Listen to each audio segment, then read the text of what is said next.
Well, guys, hello, how you doing? This is the real deal, and you know what? There's only one song that I can use for this one, and if you listen to Arteta, listen to this.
Right, that's all that said. That right. Okay, let's crack on.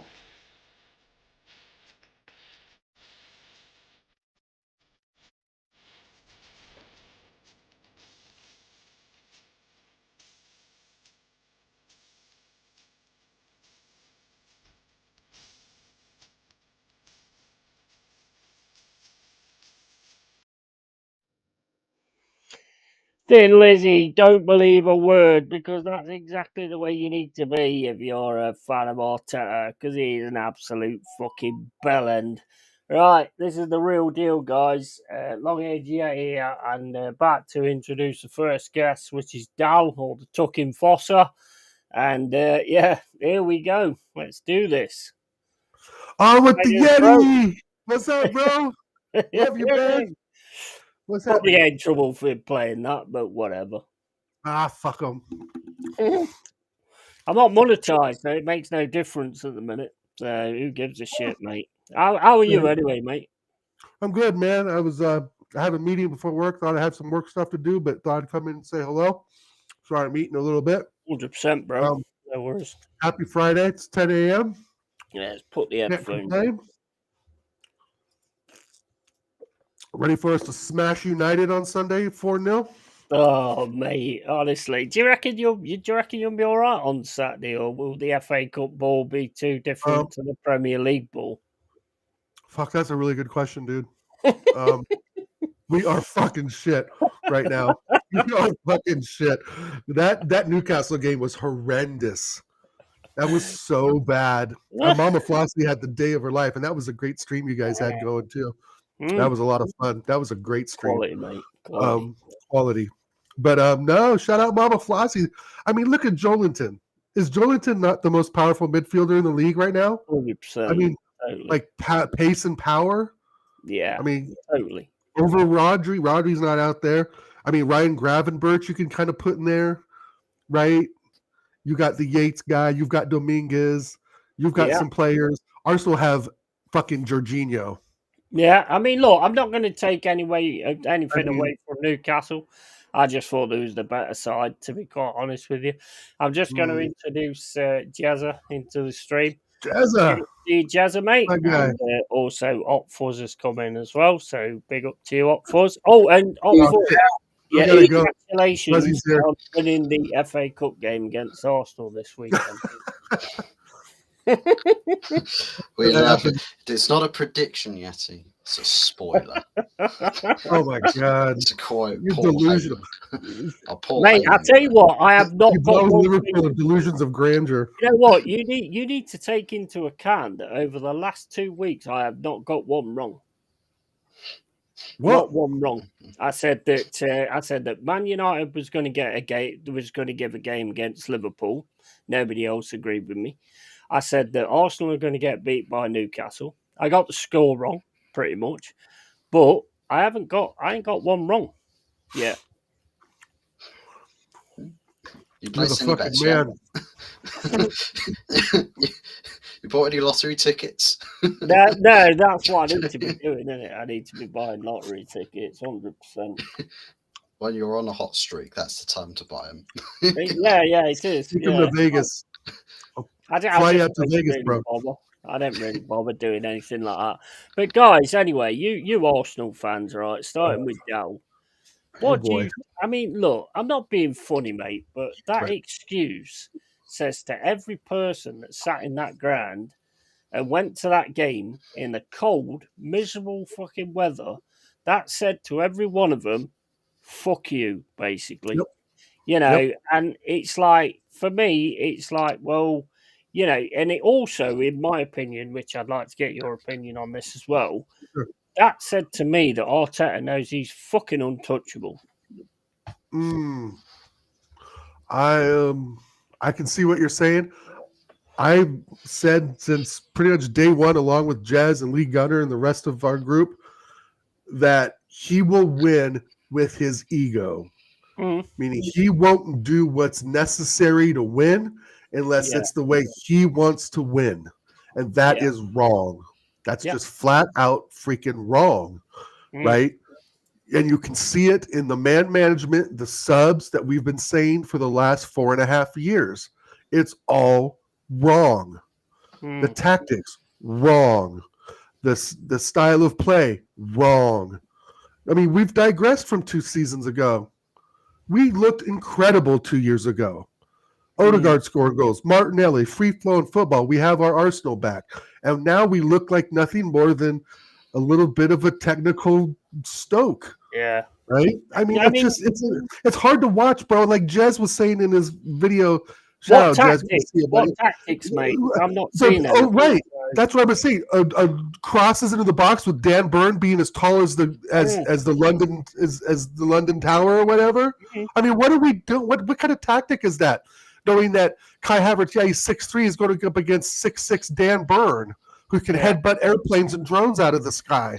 I mean, it just makes no sense, bro.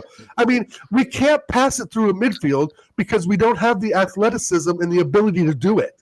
We don't have the players to do it, right? Yeah. Rice can only run so far with the ball before he has to come to a stop and pass it backwards. Odegaard runs to a point where he runs out of ideas.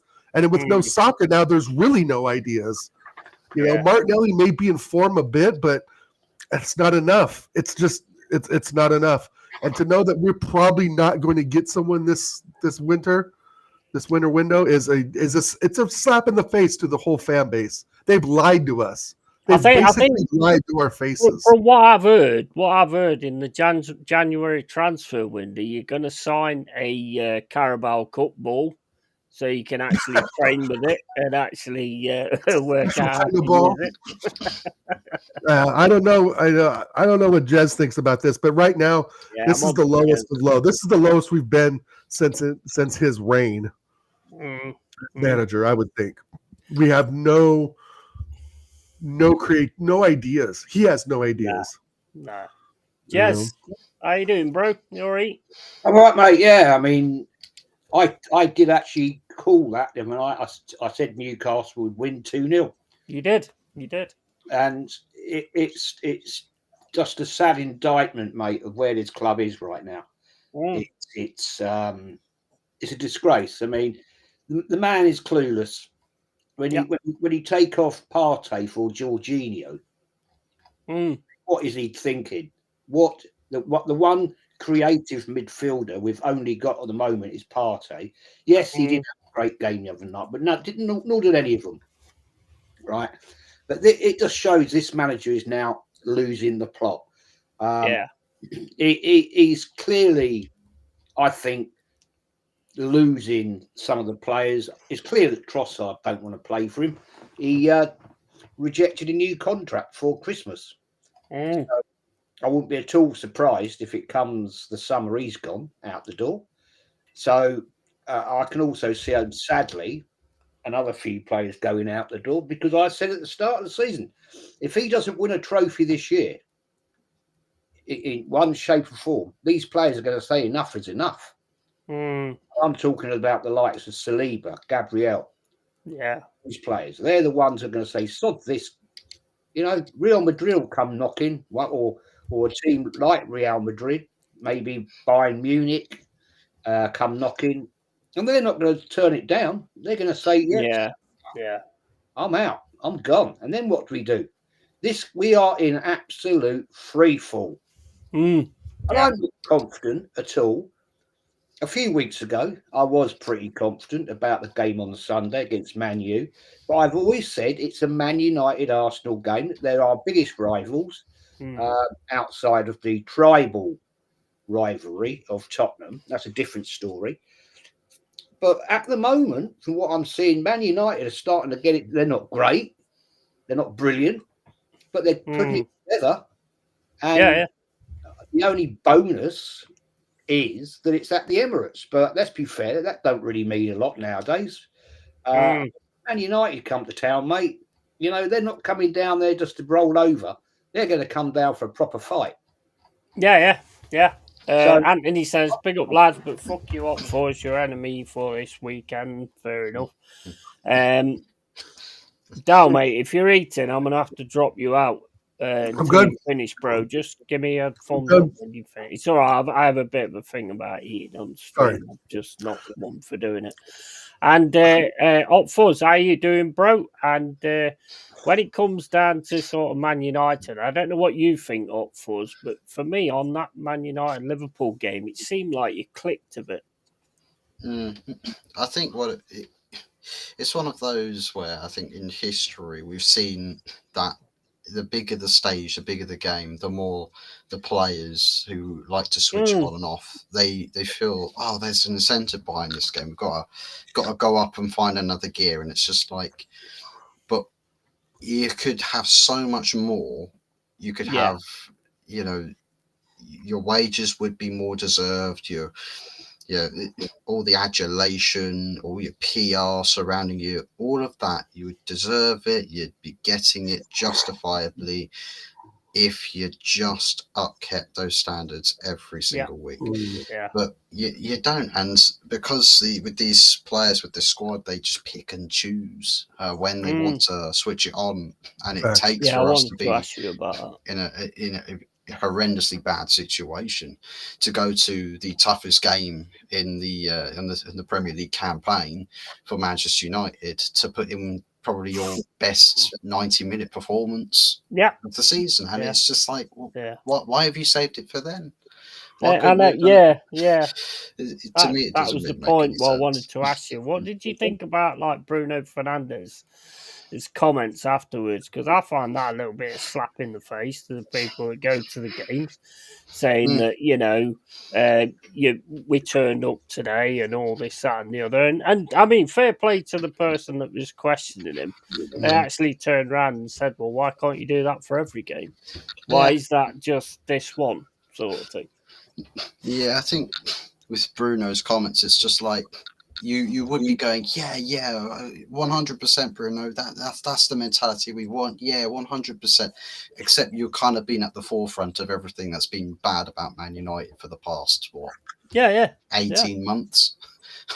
You've been front and center of it, along with Rashford, who's been booted off to the side, and now he's getting clubs galore, which, by the way, maybe Arsenal might get something for this deal. Oh, God. You don't want it to happen, but hey, Arsenal apparently made that phone call recently to Manchester United about the availability. They've proposed a bid valuation, but yeah.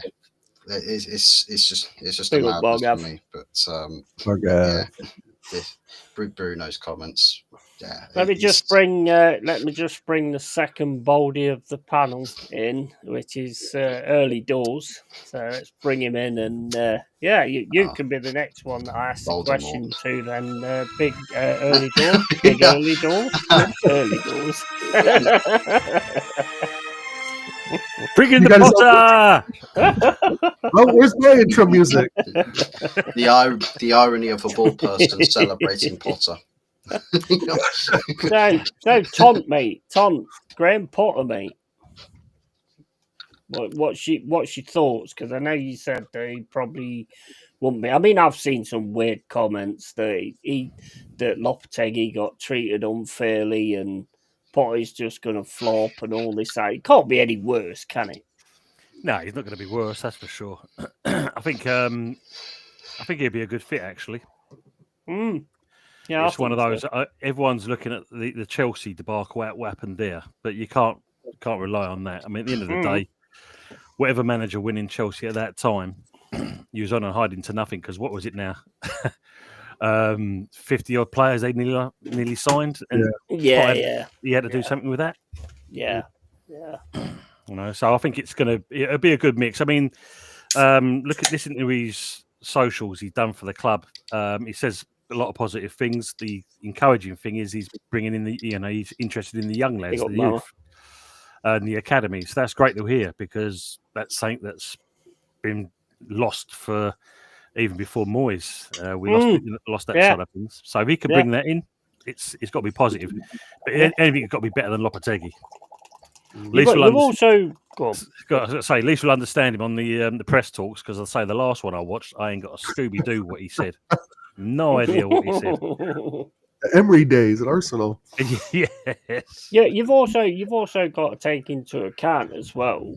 It's like when Nuno was taken from Wolves and put into Spurs, it was a big job. Yeah.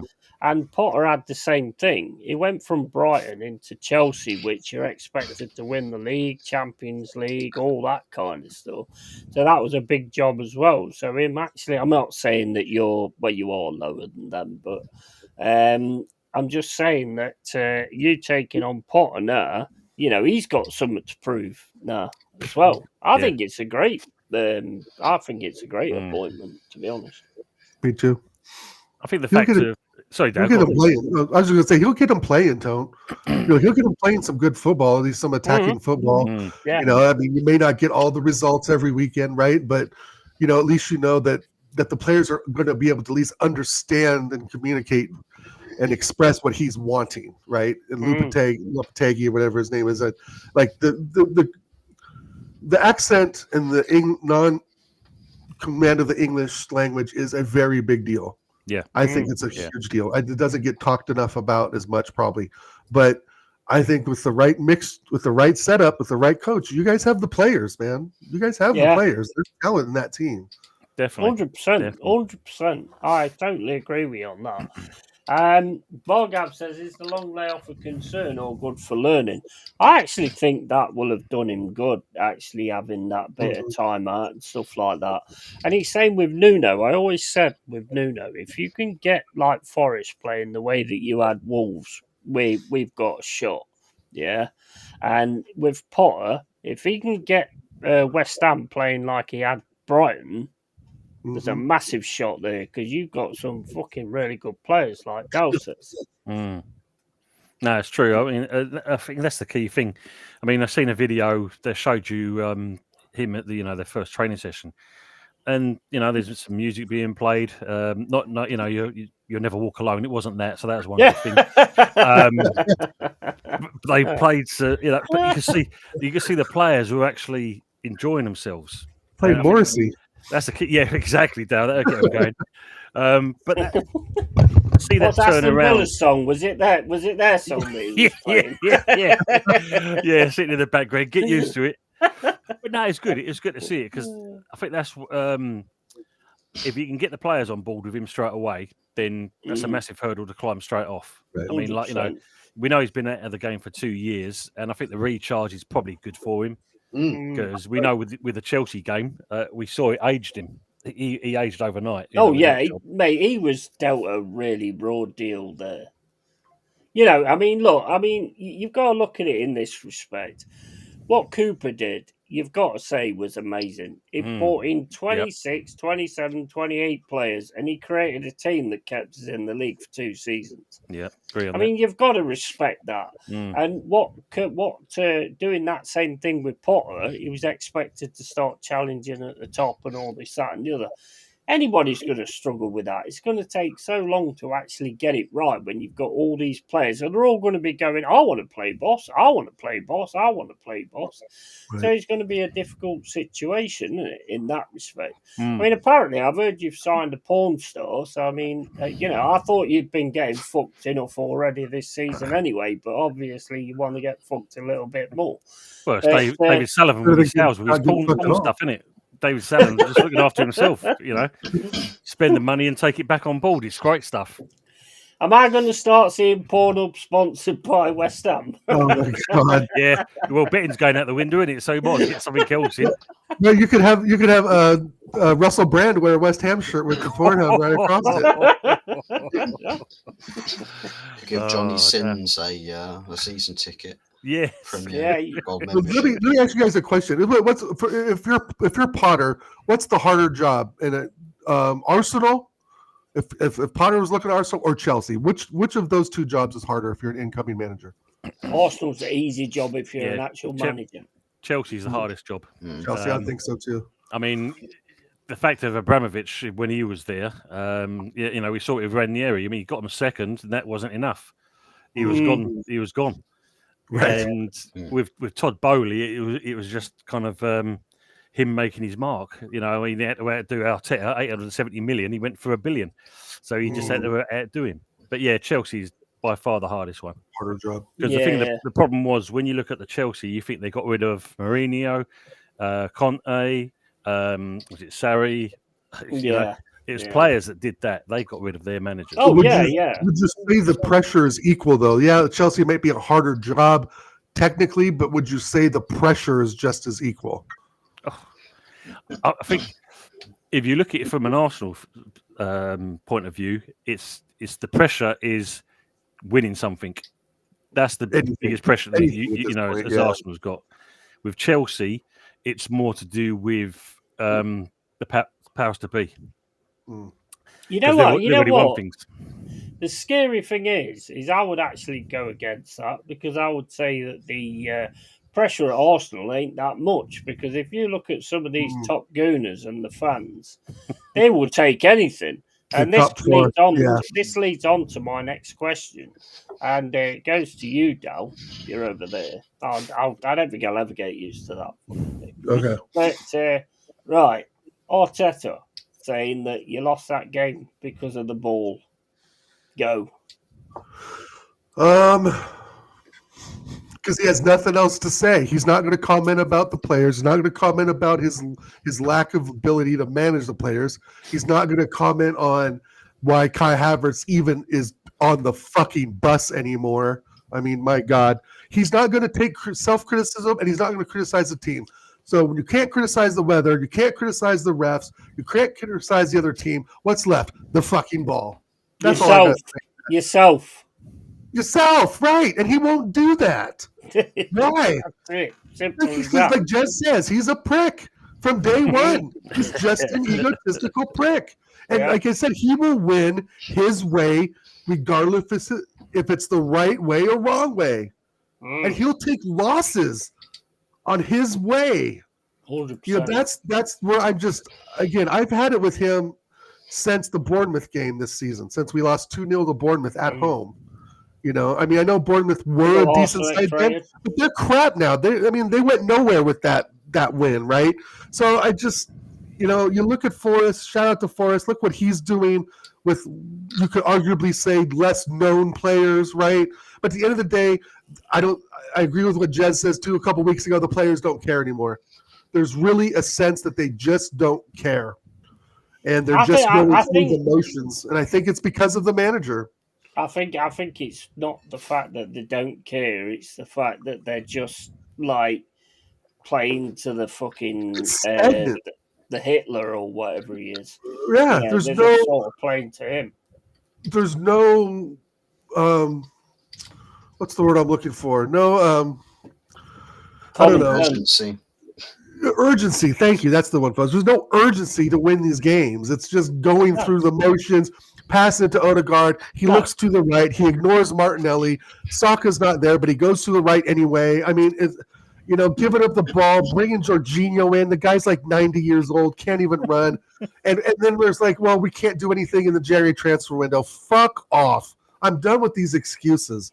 I'm completely done with it. This is why he wants players that have not been there and done it. Because and this is why I wanted rid of the Aubameyangs, because at the end of the day, they have been there and done it, and the Tierney's who's been there and done it, so they ain't going to listen to this fucking fraud.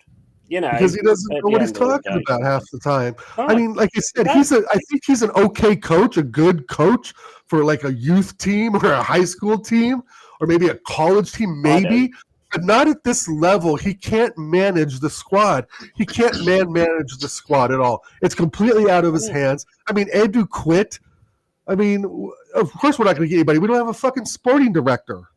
The thing is, right, Jez said this is the worst it's gotten in years. Jez he's not just failed. He's not just failed in signing the players. He's failed in signing the correct footballs.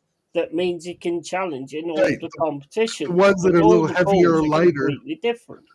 Hey, the ball turns yellow no matter what. Get him a football that changes colour every time you kick it.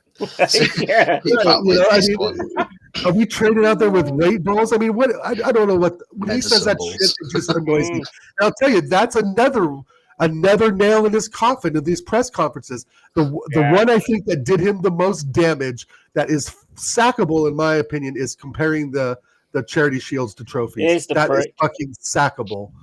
If I was the owner, whatever, man, sporting guy, director, whatever, I would have fucking fried him right then and there. And then now he comes out and blames the ball.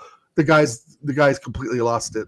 I think season's done. Untouchable, mate. It would be a miracle if we beat Man United on Sunday. Pass this on to Jez now. What do you think about that excuse, mate? That it was like the ball. Well, that ball was fine against Palace and it was fine against Bolton. Right. So I don't know what changed that ball. As I said on my stream the other night, maybe they pumped it. They pumped it with helium. But it's quite evident where this has gone wrong. Arteta has turned Arsenal into a one-man team. Lost that one man, so now we don't have a team. He relied on him. He relied on Saka. It was quite clear the gameplay. It was always through Saka. He didn't trust the other players, and now we're paying the price. He's broken down Saka. We ain't going to see him before the end of the season, and I want him to have a lot of time to recover, and hopefully he will come back the player he was before he had this awful injury. He's had that injury for a long time. Yeah, right. You can tell that when he goes off the pitch. The game, he's holding the back of his right thigh. Yeah. So it's obviously been niggling, and we all know if you keep trying to play something that's gradually breaking, it will break. Yeah, 100%.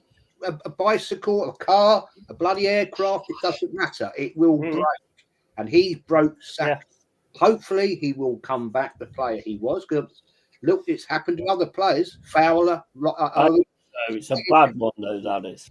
Never came back the same. And because I don't care who you are, psychologically, that is going to be in the back of your mind for the rest of your career. True. What happened? Sorry to interrupt, Jez. What player has that happened to before? Sorry, Fuzz. That's happened to other players? Michael Owen. Okay. He did a grade 3 and he never came back the same player. Right. Robbie Fowler did his knee, never came back the same player. Gotcha. So at the end of the day, this is what we're facing here. And you have to put it all on Arteta. There is nobody else to blame. No. You can't blame AirPod Albert. You can't blame the medical staff. The medical staff would have been in discussion and they would have advised him, right? And he kept doing it. And now we're paying the price. Yeah. Just a quick one as well with the people who were saying, "Oh, you can't blame manager for players getting injured." Well, you can, because otherwise, every time you talk about managers, you can't talk about man management abilities, because otherwise it would just make it completely irrelevant. Right. It matters how a manager handles a player, and with Saka, as much as he won't trust his body, or doesn't know how much he can trust his body, can he trust his manager to also cap the same interests in the best light? Because at the end of the day, if he ends up saying, "I know you don't feel quite right, but I need you to play, so I'll stick you on the pitch, and we'll see if we're in a good position at 60 minutes. I'll take you off." That's how players get their careers destroyed in their sort of mid to late 20s and end up retiring early 30s. Yep. If that all happens. If that long. Fuzz though, mate, right? Passing it on to you, because we're going to go around. We're going to do a round robin. So, Fuzz, what do you think about this ball excuse? I mean, talking about balls, that's the only thing, in terms of Arteta, that is balls related. You haven't got a set between his legs. We know that much. with Arteta, it's a weird complexion to a situation. We talk about managers and his first jobs, like manager's first jobs, like it takes a genuine oddity in football, where a manager comes into their first job and they're just that good. Arteta's come in with the air of arrogance that he is that good, but he's not seen the fruits of that sort of attitude to the management. Well, he's a YTS trainee, isn't he? He's a YTS trainee, let's face it. He's on more than $29.95 like I used to be, but he is a YTS trainee. Well, yeah, I mean, about 15 million a year. So base salary. That's about £288,000 a week. It's insane, isn't it? He's one of the highest earners at the football club of Arsenal. It's like, Jesus Christ! Insane. I mean, the wage. That was had enough, look. He's done. The wage screams ego as well. So, as far as the whole excuse of the football thing, the ball flies different when you kick it. It's like, listen, what has happened here is you probably put out your strongest team, and Newcastle could have had a couple of players in their team that would have further improved their team, and they still beat you at your ground, and you failed to score a goal against them.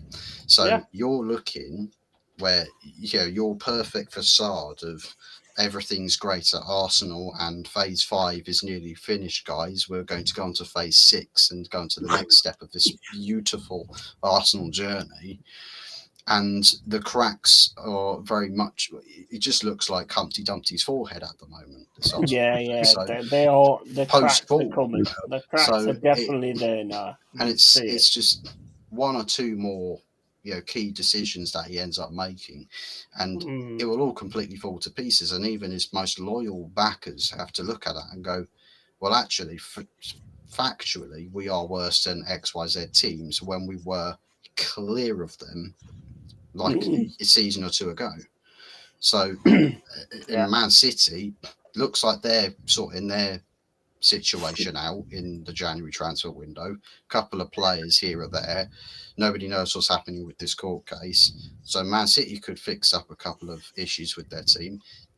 Well, if they overtake Arsenal as well. What's that Man City guy's name who they're trying to sign now? I saw it the other day. Wait, it was Mamouche from Leverkusen.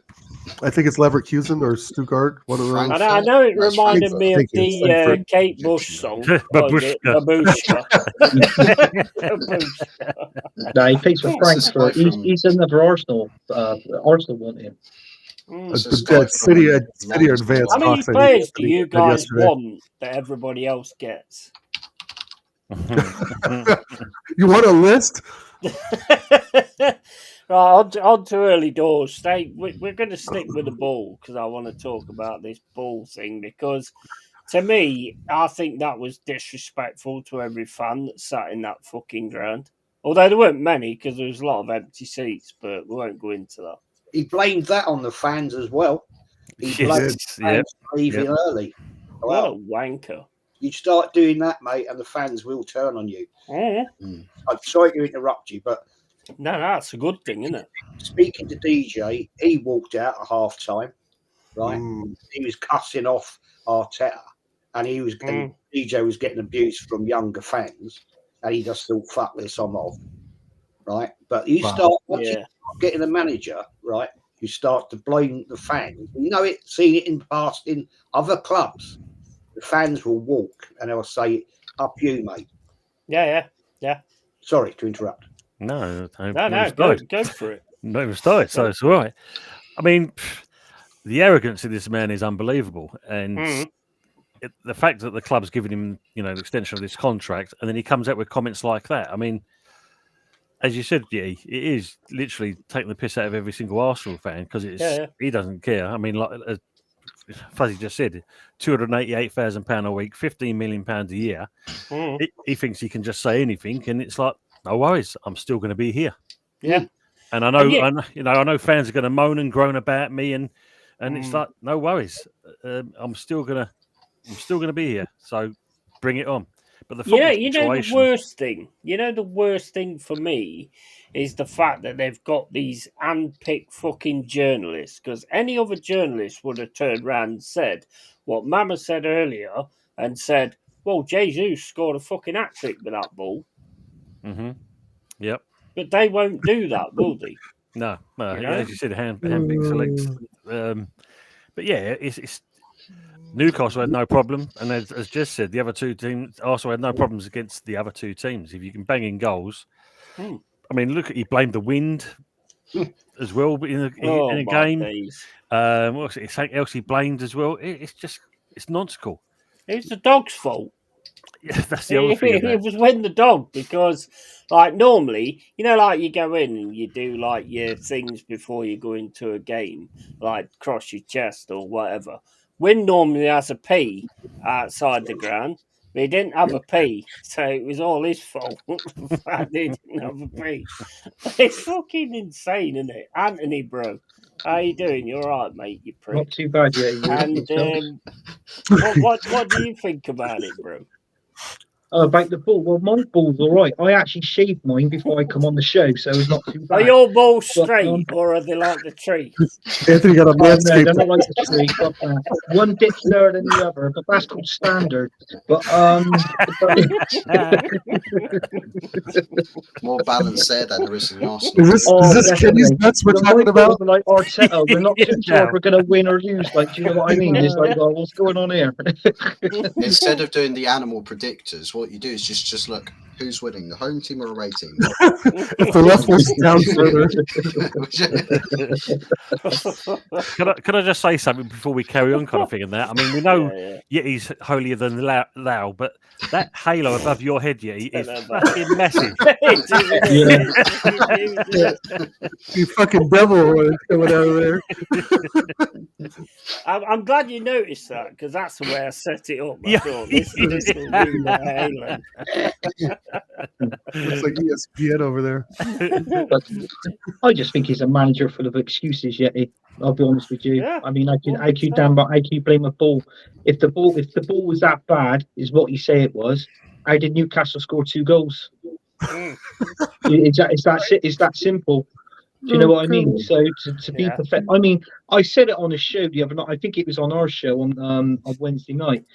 I mean, I thought Klopp was bad enough as a manager coming out with excuses all the time. Do you know what I mean? But I think the grass was too long. Yeah, the grass was too long, was sticky. The wind was blowing north instead of south, all that crap. But I think to blame it on the ball, I think is just too ludicrous. It's like Jez, back in the day, he used to blame his tools. You know what I mean? It wasn't his tools. But the Jez knows what I'm getting at there, sort of thing. Do you know what I mean? It is one of those things which is a pathetic excuse. So I'm not with it. I just think it's a load of rubbish. And let's hurry up and get on. Fuzzy, fuck you. You're the enemy this weekend. All right. They're going to beat you as well. Yeah, and then the demons probably would, Yeti. Demons probably would beat us, and then It'll be we'd throw the Arteta blame laces on in him. the football boots are different in the FA Cup to what they are in the Premier League. Well, but then, yeah, the FA Cup ball. There's a special ball coming in for that as well. I've read. So that's good. So if you beat us, Buzz, we'll have an excuse because of the ball. Okay. It's fucking absolutely ridiculous, isn't it? I can't get my head around it, to be honest. I mean, look, we got knocked out of the Carabao Cup straight away by Newcastle. And let's not take anything against Newcastle here, because Newcastle was fantastic in that game. And to be honest, you had your best fucking midfield out there. Partey, Rice, Odegaard, however you want to look at it, they are your best. And if it's not working, because you set pieces, no chance, because of Dan Burn, he's a big guy. You ain't going to be beating him. So you've got to have something else. And again, it points down to Arteta not having a fucking plan B. And it's just like, I mean, Dal, where do you guys go from here? Because I you know what? The I'll be transfer honest, market. I hate this bastard. I cannot stand him. And for that reason, I hope you lose every single game from now on. And I love you guys, you know I do. I know, But it's tribal. I hope he loses. I hate him. You know what? I tell you what, I said today, right? I want to, if we could have like a fucking tunnel where they come out to play the game, Yeah. and it's just a single. It's got to be a singular tunnel, because otherwise I won't be able to hit him. Give me a fucking Premier League ball and a Carabao Cup ball, and I'll shoot him straight in his fucking face, and he can tell me afterwards which one felt different. Fair enough. Yeah, and we can stream that too. We could probably stream that live. We can exactly. Yeah, definitely. The thing is, like, he's overwhelmed his stay.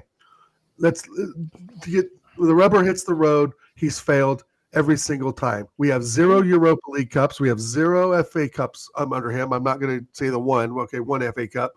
We've got 0 Europa, 0. With not his team. 0 Prem. It's basically we're just a hyped up Blackburn. And I saw somebody post this on Twitter that they put his wins and losses, and 0-0-0 for everything else. And the fact of the matter is that any other manager would be fired. Lopetegui for West Ham was fired for less shit than Arteta's put us through. Let's be real. How many managers have we seen Chelsea go through over the years? How many managers have Man United gone through over the years, right? And they're still now finishing they're finally finding their form, but they had a manager that got you, Fuzz, 2 trophies in Ten Hag, right? If Arteta was to leave today, I would say good fucking riddance. If he would have won the Premier League last season, I would say, well, maybe till the end of the season. But at this point now, I'm just done with it. He doesn't know what to say. He doesn't know what to do. And again, like you guys have said, it's a new experiment for him. He has no pedigree of winning anything or really managing any squads. So I'm done taking a chance on this guy. It's just there's a ton to say, but there's really not a lot to say either, right? Because he kind of is his own victim of his own circumstances, right? He's basically kicking himself down himself. I just don't, and I just don't know what player on the January window, what player would really look at Arsenal and say, oh, that's the team for me. Like, we've been turned down by so many good players. When he started with Rafinha, right? Rafinha was the one we were going to bring in from Leeds. Couldn't even fucking get that done. So I've lost all hope. I've lost all hope. That Newcastle game was an eye-opener. I predicted 3-2. I actually thought we were going to show up. I remember saying that to Jez, and he kind of had a chuckle. But it's right. I thought we were actually going to show up, that actually this will be the game that we're going to show up this season. And hell, slap my ass and call me Charlie. The complete opposite fucking happened. It's like I knew it should have. But I do think we beat United on Sunday. I think we come back from this. I hope we come back from this. Yeah, big up, Charlie.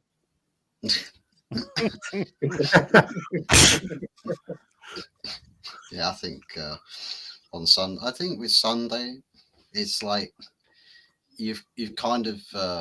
I suppose the only way really that Arsenal win the Sunday is if Amorim rotates the squad to a ridiculous point.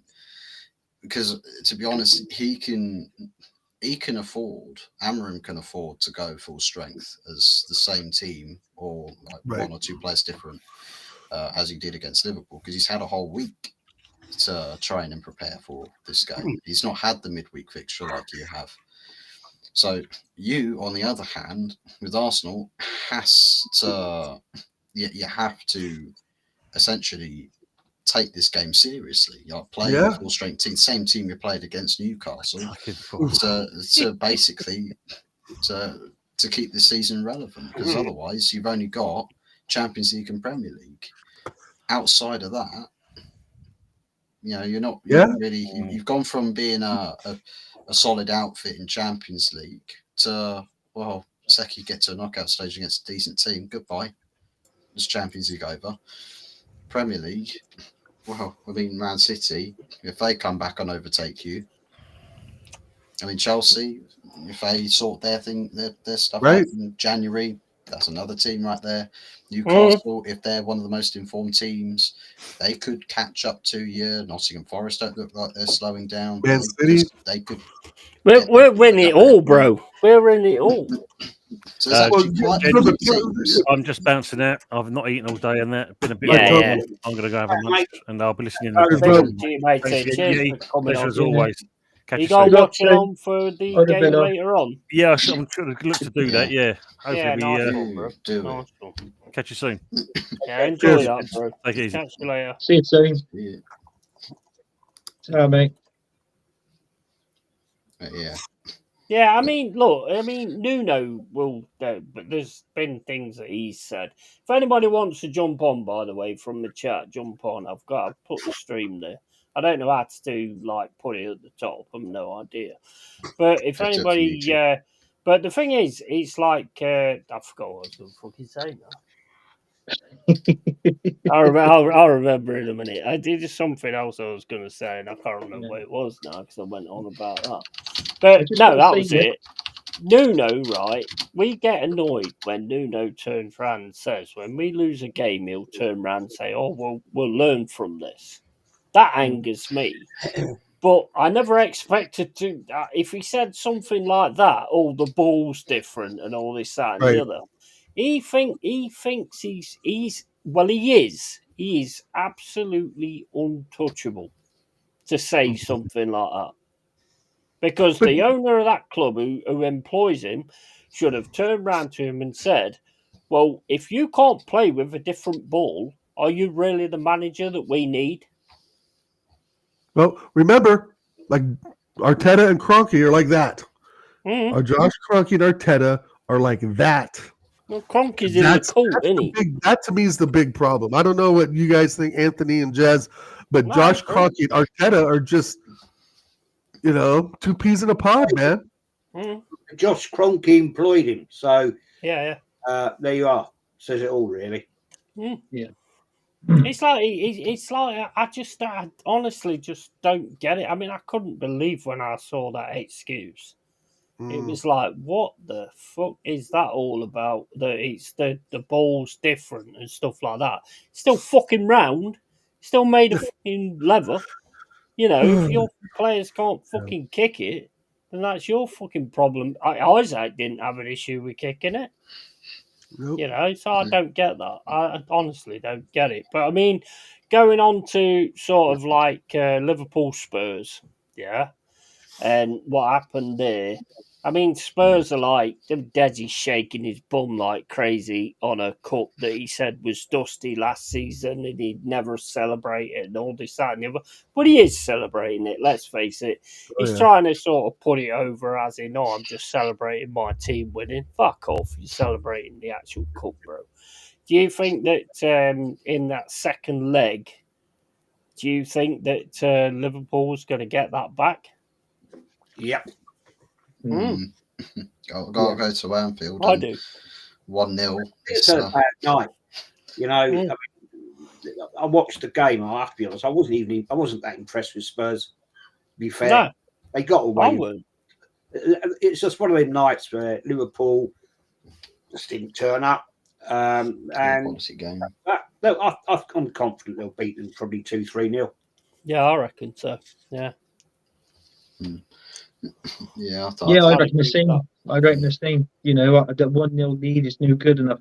If it was Arsenal, like, you know, obviously with our game, I would have said that that's been an Arsenal result at the Emirates, going in St James's Park with a 2-0 advantage, you know, against them. Because anybody would tell you, even Jez has mentioned it, going to St James's is not easy. So, you know, that's that. I personally think we're out of it. But it's like what Jez said. I think Liverpool, I think back at Anfield, I think, it'd be a Liverpool win. And you're looking at a Newcastle and Liverpool final, Yeti. Let's be You ain't honest. turning that round. No, we're not. But it'd be nice to see if Newcastle can actually win a trophy for how long they haven't won it for. So, but I did say, I reckon it'd go to penalties in that final, and Newcastle will win on pens. I did say that. I hope you're right in that. I really do hope you're right, because Newcastle do deserve to win something, and they are like mega on this Carabao Cup. And you guys, yes, you put out a better side this time, but I mean, I honestly just can't get my head around that ball fucking comment. If I was in that journey, which I wouldn't be because Arsenal are pricks, but if I was in that if I was in that thing and I was asking that question, I would have turned around straight away and said, "Why you fuck off, lad? You ain't no fucking manager. You fucking need to go back to Spain and start fighting bulls, lad." Balls or bulls? Balls and bulls, whatever. That's probably what he meant, actually. Bulls. Go on, carry on, because I'm trying to sort my glasses out. Well, I don't think we come back. I can't see it, mate. We're not scoring 3 goals at Newcastle and keeping them from scoring. There's no way on God's green earth that's going to happen. Nah. I reckon Newcastle score at home. Yeah, exactly. We have no answer for Joelinton. Like, who can guard him? Who can mark him? Who can, put a body on him? No one. Thomas Partey would be the only one, but hell, he was getting pushed around by Jack Grealish last season. Let's be real. So and no Bruno either. I think this season is done. I think our only way of having any sort of retribution in anything is beating the shit out of United on Sunday, and that's going to be very, very tough, because I thought they had a turning point in their season against Liverpool in that game. I thought they were very, very good, and you could see the fight in every one of them. Harry Maguire was absolutely fantastic in that game. He was absolutely fantastic. If we could get a Harry Maguire performance against Liverpool instilled into Gabriel, Saliba, Scully, Timber, then we'll beat Newcastle. But even our defense is looking bad. As much as we've, big up center back, they look a shadow of what they were 2 seasons ago. Confused, not knowing who's going to go where. Confused on set pieces. It's just they're different players than they were, and that's as much as I rate Gabriel and Saliba, there's no way we're keeping both of them this summer. No way. One of them, if not both of them, are going to want to leave, and there's plenty of clubs that are suitors. Plenty. The problem with saying that you want Saliba or Gabriel to have a Maguire performance like he had against Liverpool is that you can guarantee it won't score goals. I know. You might keep the ball out of the back strategy, right? So you might as well paint the mural again. Take the mural off if we don't score set pieces. This club is a PR joke. And another thing I don't think I talked to Jez or even Anthony about was the whole mural of the set piece coach, because we scored 5. I mean, what the fuck are we doing? I mean, really, what the fuck are we doing? I just, win the dog, the set piece mural, the calling the fucking plates or trophies, and now the ball is different. I mean, what are we? It's a joke. I mean, you don't hear this stuff coming out of Newcastle. You don't hear it coming out of Palace, out of Forest, Chelsea, City. I mean, none of this fucking garbage is coming out of these clubs. Just us. We're just spewing this because, and I say it again, our fan base is so fucking divided that one side eats it up and loves it, while the other true side, the men in this room here, knows it's fucking bullshit. Because there right? is actually there is actually the sellout side of your family that's actually going with the bull thing. So I mean, if you can't see through that and you keep following these mugs, then you're a fucking mug. Honestly, I mean, the fact that Arteta says that, it winds me up because he seems to think he's such a fucking god. I tell you what, there's not many people, that I will punch in the face if they walk past me in the street. But you know, if he walked past me in the street, I would smack that fucking Spanish twat straight in his fucking mouth. And I'm not even an Arsenal fan. I'm not even an Arsenal fan. I just don't like him. I can't stand the guy. I get it. Why did he not the other night go over and stand in front of the North Bank with get the team there, right, and stand there and take the shit? Big old Aaron. All he did was clap like that and fuck off down the tunnel. Right, he should have got over to the North Bank, right, and stood right behind that goal and go like this and apologize and say, "I got it wrong." Yep. That's all he had to do. How was Kenny? What did Kenny say? He agreed. He agreed with me. He said he should have had the balls to go over there and stand and talk to the fans. Fans would have given him the 100%. Shit. They were booing. Kenny said they were booing him. Yeah. And well, maybe not him, but they were certainly booing the players. That's probably why but at the end of the day, show some bollocks, mate. Go and stand there and face up to those people. Spend tens of thousands of pounds. Right. Yeah. To go to Arsenal every year. I mean, how much did it cost to go? Did you go to that game, Aaron? Nah, do you know what? So as part of my season ticket, you get like they do like you get the 4 Champions League games, and then the rest of it's like a cup scheme. So the knockout, the Champions League, you have to you know if you enter this cup scheme, you'll automatically get it, and then they'll take a direct debit out as the FA Cup, but not the Carabao Cup. So I was a little bit too drunk on the 27th to buy the Carabao Cup ticket. You drunk? Thank God I didn't. Yeah. Yeah, honestly, I really swerved one there. So I sort of missed my seat, and I just thought, you know what, it's fine, I won't go. And of course, I am absolutely glad I didn't, because I mean, look, it's all right spending the money. I think my seat upper tier North Bank was valued about 38. I think lower was about 32, there or thereabouts. I think, but it's almost not the money; it's about the time. So I would have gone to work, or and had to leave straight away. Probably wouldn't have seen my family that day. Got home at 12 o'clock after watching that, and then I've had to obviously put myself through watching that, which is, I mean, it's painful enough as it is. You will watch the game. It's obviously Yeti, Fuzz. You're not Arsenal fans, but I mean, you must have looked at that and thought, Jesus Christ. I mean, what is that all about? From a neutral point of view, it's embarrassing. And from a fan's point of view, it's frustrating. Like, I still haven't fully recovered from it, if I'm being totally honest with you, boys. It disgusted me to my core how that's what we are after half a decade, and this is what we're producing. That performance isn't an anomaly. It's not the exception to the rule. That's how we've been playing all season. I went onto a Northside stream afterwards because it was like an open invite and stuff.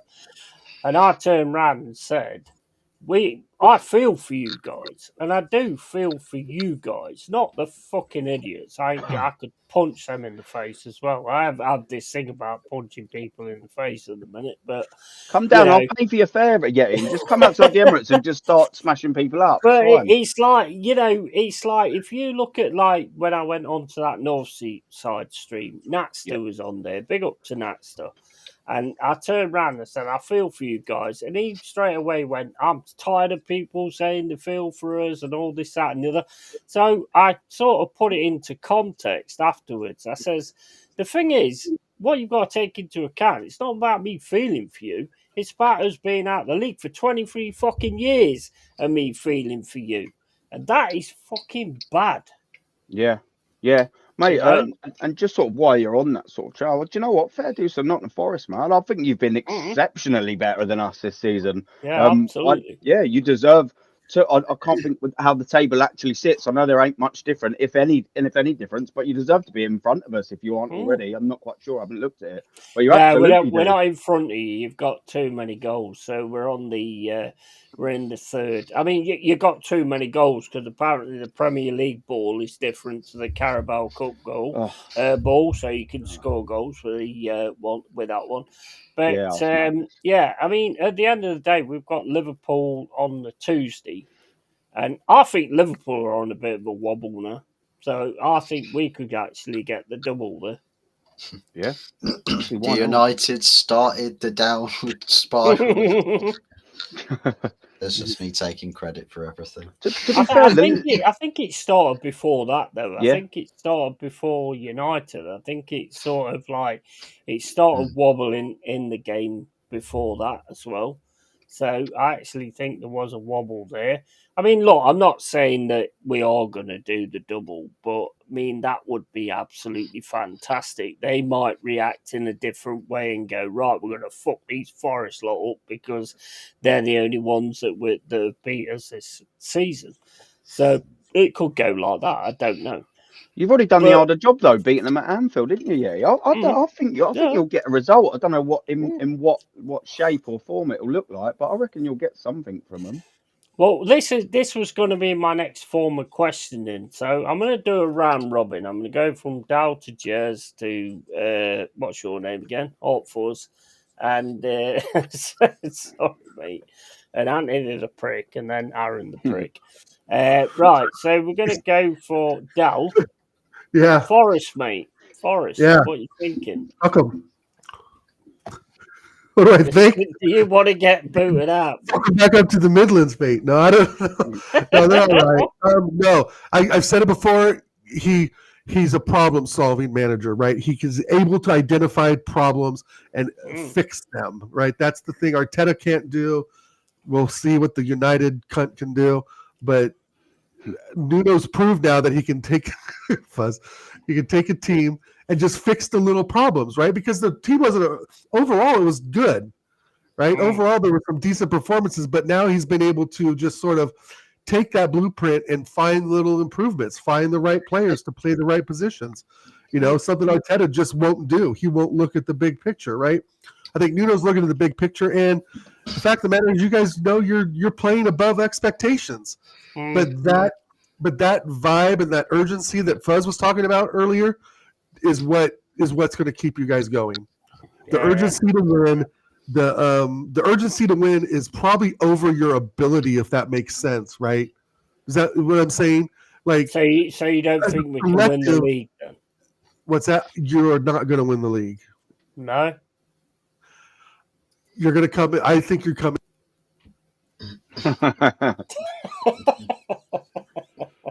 Okay, I got the sin bin. You're not winning the league, and you go ahead and cut me out again. But I do think you're going to maintain the top 5 or 6. I think we've got. I think you to slip below. You'd have to lose a lot of games in a row to sink down to 7th. Oh yeah, I don't think that's going to happen. But I think we've got a thing going at the minute where there's a big sort of, do you remember when Leicester came up and they've got like this team ethic and everything's working in the dressing room and all this, that and the other. And if Liverpool are on a wobble, and I think if we could beat them again at the City Ground, that could be a massive point. I mean, it could be a massive point for you guys as well.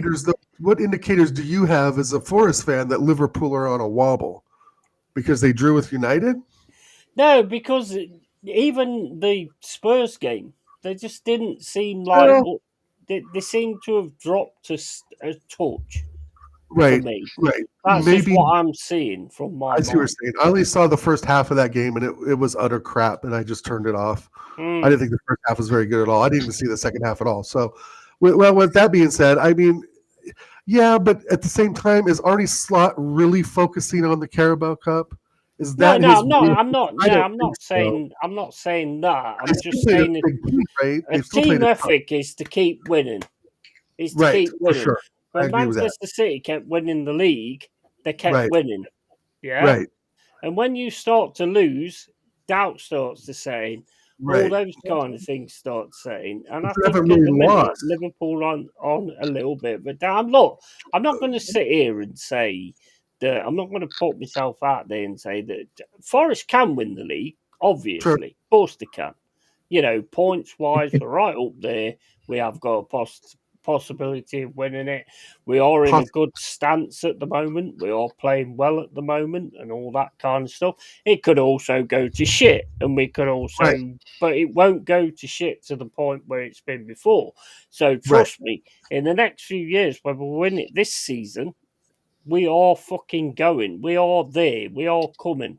You know, we are coming back. And I think it's woke a lot of, even Bournemouth, all these fucking little teams. The one thing that this season said to me is that the top teams need to fucking wake up, because the other teams that's actually coming into this league and starting to get substantiated, they ain't fucking around. They ain't messing around. Right. And I see it as, going back to how you view the teams, I view the teams, like when I'm looking at Forest, as just a better collective, let's say, than Arsenal. They're just collectively better. You don't have the names on the back or the shirts like we've got, but as a unit, collectively, I think Forest is a better, even though you lost to us 3-0, but I still think there's teams that as a unit you're better than. Like, I think Forest, is better as a unit than Man United. I think they're better as a unit than West Ham. You know, but once the wheels start to fall off, right, that's going to be the real test of Nuno. But luckily for you, you're so far up the table that if the wheels start to spin off, he can get to a mechanic quick enough to get it fixed. And that's what I mean by a problem solver. Is right. Arteta would let the wheel fall fucking off until he would find someone to fix the wheel for him, right? While with Nuno, he would notice the wheel has fallen off and get it to a mechanic as quick as possible, right? And you still can even drive see with that 3 in wheels, mate. sometimes it's 3 wheels, right? Sometimes you need 3 different mechanics, right? Like Arsenal, we would hire 3 different people for 3 different fucking wheels. But Nuno, the one counteracting thing, he's a leader. Bro, the he's one a leader. counteracting thing I will say on that is that when Leicester came up into the Premier League and won it, they didn't have any names either. Right. No, but they had Claudio Ranieri, who's won things before. And also one thing to note about Leicester City is the last 7 games of that season, they won all those games by 1-0 scorelines. Right? Would you be all right with Forest winning the league? No. Why? Why the fuck would I want you to win the league?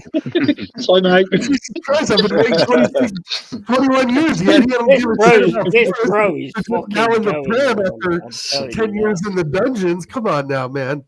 No. No, hey, Forest win it, fair play. You know, I'd rather you win it than fucking United, right? That was my point. That was my point. If it's not, I will put this out there, hand to heart. If Arsenal don't win it, I want the Forest to win it. You got it on screen. You know, I reckon that was brilliant, Sal, what you said. I can't wait till it comes to Fuzzy, because yet he wants his respect. Look at him against Liverpool. He thinks he's fucking the shit now. Look at him. I mean, mate, mate, you can look at it however you want to look at it. You can look at it as I think I'm the shit and all this, that, and the other. I've been in the cold fucking nights. I know watching the Forest doldrums in for the years. Championship, so I'm loving every fucking minute. And I respect it. And you almost got relegated 2 seasons ago, so I respect it. We can't beat you wankers at the minute because obviously it's because of the ball. It's because the ball's different when we play. You just said the ball's too yellow and round. Right. What do you think, Jez? I know you don't think we can win the league, but you know, what do you think? Do I think Forest will win the league? No. Yeah. No. Sorry. Do I think Arsenal will win the league? No. I think right now at the moment is just too much of a gap for Nottingham Forest to win the league. You'll be up there. Yeah. You'll be up there.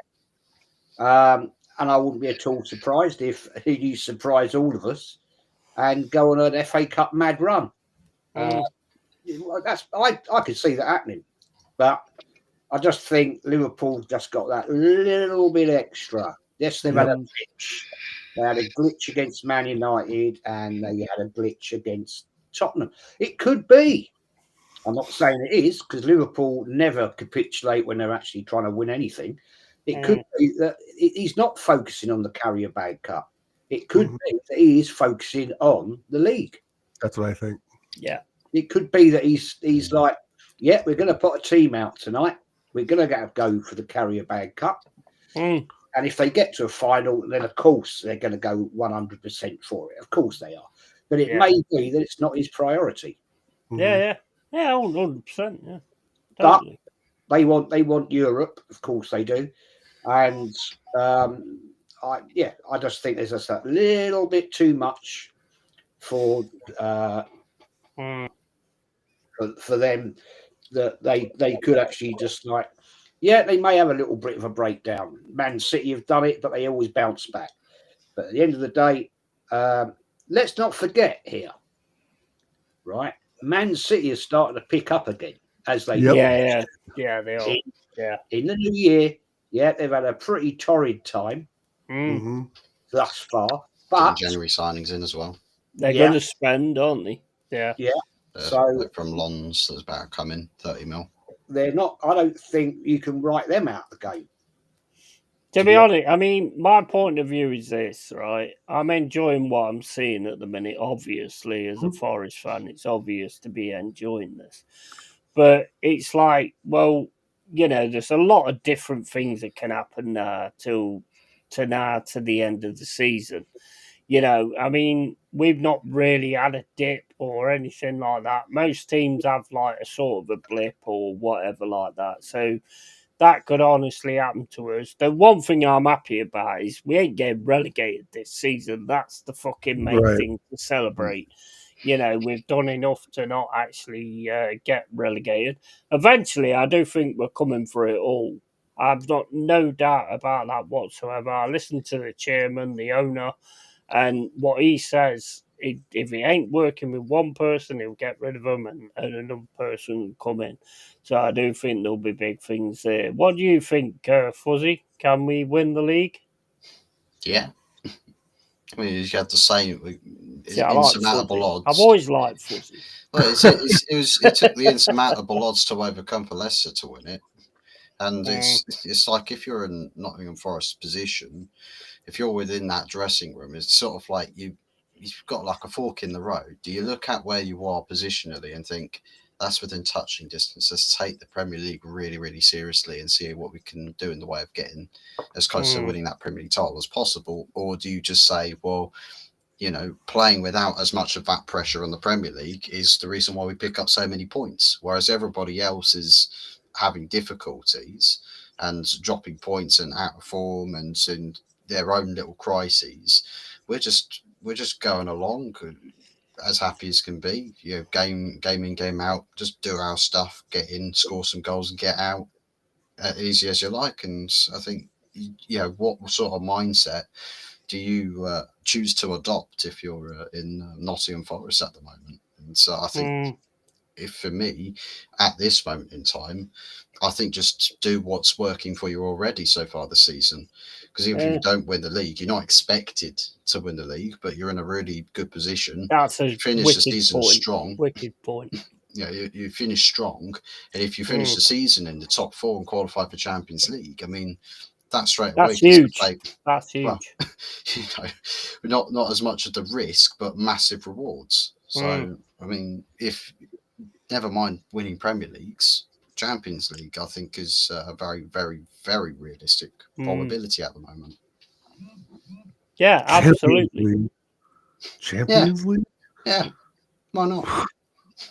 Hey, mate, if we can finish in top 4, then why not? I mean, who says whether we're going to finish in top 4? Because there's a lot of games to go yet. So, the way we're playing at the minute. Yeah, with Forest's situation, why spend your time looking down that table? You can just say, "Oh, look, there's one team above." Yeah, keep punching up. 100%. Keep punching 100%. up. Totally. Anthony, what do you think? Do you think we can win the league? Well, first things first, I want to say, Fuzzy, you lying bastard.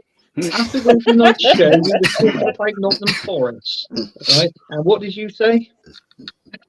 You said they were effing shit. That was what you said on Wednesday night after the show. I'm not having it. Put him in the sin bin. Put him in the sin bin. Flip flopping. Look at these doubters, Yeti. Look at these doubters. Naysayers. Let me check this other stream. Realist. Let me check this other stream. But it's like what I said, Jetty. I said, Yeah, fair play I've to just you. seen it. I've just seen it. Catch you in a bit. When did Anthony make that stream? I always said, Jetty, you know my opinion. I said, fair play to you. You know, obviously, with the players you've got in, and you've gelled really quick as a team. And all I see on the game is like your Wimbledon, the team spirit. And that is what Nottingham Forest has got. Are you going to win the league? You know my opinions on that. I did say no, but I can't see the problem why you can't get top 4 and play Champions League football. And when you look at Nottingham Forest, you know, obviously you've got to give credit where credit is due to them. And that comes down from the owners, it comes down to the managers, the players, and the fans getting behind the team as well. So, do you know what I mean? So, what I see of Forest, I quite like Yeti. I'm not saying that because you're here and I'm on your show, but I say it on every stream that I had. And, you know, you finished 15th last season. 15th, look where you are now. What an amazing achievement. It's like what bloody Unai Emery did at Aston Villa from 17th going up to Europe. So, you know what I mean? So, total respect. I think the manager has found the right club now that he can actually manage. Sadly, he was good at Wolves, but he couldn't do it at Tottenham. So I think the Tottenham thing broke him, mate. To be honest, I think and I've always said it. If you're like a good manager that's starting to do good things, do not. I thought it about Eddie Howe. I thought about Eddie Howe when he was getting tagged for Arsenal. I was like, no, don't do it because you're going to get fucking. You know, and I thought about Sean Dyche as well. And I thought about Potter and I thought about Nuno. And I thought you're punching too high right now. Just keep going. Go for a bottom table team. Do good with them. Then go for a middle table team and then get yourself to the top. And they all just jump up right up on it and it just doesn't work. Yeah, but you need to buy good players in for next season if you're going to get top 4 because unfortunately the teams that finish bottom and they finish in Europe is more games. And if they don't add pretty much the depth to their team, that's when they start gradually seeking down in the Premier League. So you've got to try and keep that momentum going. Do you know what I mean for next season as well? So is an Arsenal fan talking about depth? Yeah, because we haven't got any. We haven't got any. It's nice to see a team. It'd be great to see a team that plays in red has got depth. Unfortunately, it's not us. There's more Arsenal depth on this panel than there is in the Arsenal squad. I gotta admit that watching Forest is a lot more fun than watching Arsenal right now. Watching Forest play is a lot more entertaining as just let's say a football fan than watching Arsenal. The football Forest is producing is end to end exciting stuff, and all your games are end to end, and you score goals. I mean, 2-0, then 3-0 in the 92nd minute to finish it off. Fucking brilliant, bro. That's what it's all about. Absolutely. Absolutely. Yeah. What about you, Aaron? Do you think Forest can win the league? Look, I think you've got as much chance as Arsenal have, and that's little to none. But that's not a bad thing. That's not a bad thing. Now listen, and I'll explain why. Yeah. Oh, of course, yeah. But you know, let's explain why. You know, you finished what at least 15th sort of or so there or thereabouts. You know, I think it's a great progression for you lot. The fact that you're third, joint, second, however you want to sort of label it up as, you know, you could be looking at Champions League football next season. I think every single Nottingham Forest fan would have chewed your arm off for that about 5-6 months ago. Yeah, 100%. And it's not just like you're there, you know, and you fluked it there. You know, it's 20 games in, you've won your last 6 in a row, and you're there on absolute merit. What I would do is I would actually take what Nottingham Forest have in their squad over Arsenal's, and by that, I mean you've got a team that's playing for the manager, playing for each other. You've got great momentum going on, and you know you're going this way at the minute. You know, you flip this to Arsenal, you've got a squad that aren't playing for each other. They're not a unit. I don't think they're playing for the manager. I think he's lost some heads in that dressing room, if not the majority in that dressing room. And we've got no momentum. We win, we lose, we draw, we win 3, we draw. There's nothing going in there. I would much rather have a team with no disrespect. We've probably got individuals that may be a bit more talented, but that means absolutely nothing if they're not cohesively playing together. I would much rather have a team that are fighting for each other, i.e., like a Leicester City team. There was much better individual players with individual squads than Leicester that season, but because they was all together fighting for every single second, every single blade of grass, they won the Premier League. You know, it's not impossible that you don't do it. I don't think you will. I think it'd be madness if you did do it, and fair dues. But yeah, you know, I'd much rather be Forest at the minute. And just to quickly pose a question just before you go, you can be Forest, mate. You can be Forest. You can come over. No, I'm not that sort of boat. I'm not that sort of boat. But you know, sort of like what with what Newcastle sort of done, and by that I mean they got Champions League football possibly a little bit prematurely. Whilst obviously every football fan, especially like of course they want Champions League football, but do you think it'd be too much too soon, Yeti? Like obviously you want to be there, but you want to be there and at least have a little go in it. What do you reckon on that? There's no such thing as too much too soon. No, at the end of the day, I've said since we've come back in this league, we want it all, and we're going to take it all eventually. And it's like, and that's exactly what we're going for. So there's no such thing as too much too soon. I mean, I said last season the top 12 or something like that I've been more than happy with. I'm massively happy with what's going on at the minute. And I think we've got a team ethic that's kind of going on at the minute, which just isn't stopping. The ball ain't stopping, no matter whether it's a Carabao Cup one or a Premier League one. But the ball just ain't stopping. And soon to be Champions we're doing League one, well. possibly. And we could, if we could get like Champions League or something like that, I do think Liverpool are catchable if we carry on the way we are doing and they manage to drop the points down and things like that. Arsenal, for me, at the minute, are capitulating. You can see that capitulation, that drop again. You can see it. And this guy has no fucking clue on what he's doing. It's clear in every single game you play.